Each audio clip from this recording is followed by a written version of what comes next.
Constituency అంటే హైదరాబాద్ అందరూ hitech city develop అయింది. కాదు సర్వేలో తెలియదంటే హైదరాబాద్ లో హైటెక్ సిటీ కంటే ఎల్బీనగర్ కాన్స్టిట్యూన్సీ చాలా డెవలప్ మనకు తెలియకుండానే డెవలప్ అయింది. 10 ఏళ్ల కింద 5 ఏళ్ల కింద ఏం రేట్ ఉంటుండేది, ఏం రేట్లు అండి అప్పుడు రెంటల్ వాల్యూస్. నా క్లోజ్ ఫ్రెండ్ ఆయన అమెరికన్స్ ఆయన అమెరికన్స్ పోయి 6 ఏళ్ళు అయింది. 6 ఏళ్ళ నుంచి ఇండియాకి రాలేదు. మొన్న 1 month ముందు వచ్చిండు ఆయన.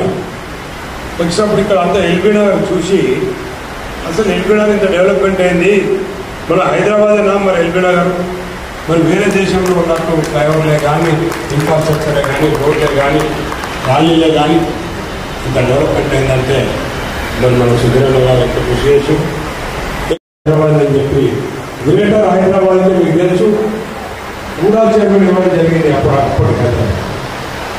మరి ఊడా చైర్మన్గా ఉన్నప్పుడు కూడా మన కాన్స్టిట్యూన్సీలే కాకుండా మన మొత్తం హైదరాబాద్లో డెవలప్మెంట్ ఏది జరగాలన్నా కూడా అప్పుడు చాలా ముఖ్యమైనది ఏంటంటే ఔటర్ రింగ్ రోడ్ ఉంటుంది. ఔటర్ ప్రచారం కానివ్వండి, బూత్ పురాణాలు కానివ్వండి, నిజంగా ఒక ముఖ్యమంత్రిగా మాట్లాడాల్సిన మాటలు మాత్రం అస్సలే కావు.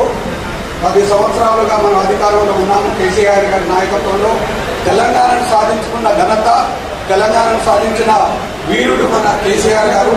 అలాంటి కేసీఆర్ గారిని పట్టుకొని పిచ్చి పిచ్చిగా నోటికి వచ్చినట్టు బూతులు పెడతా ఉన్నాడు.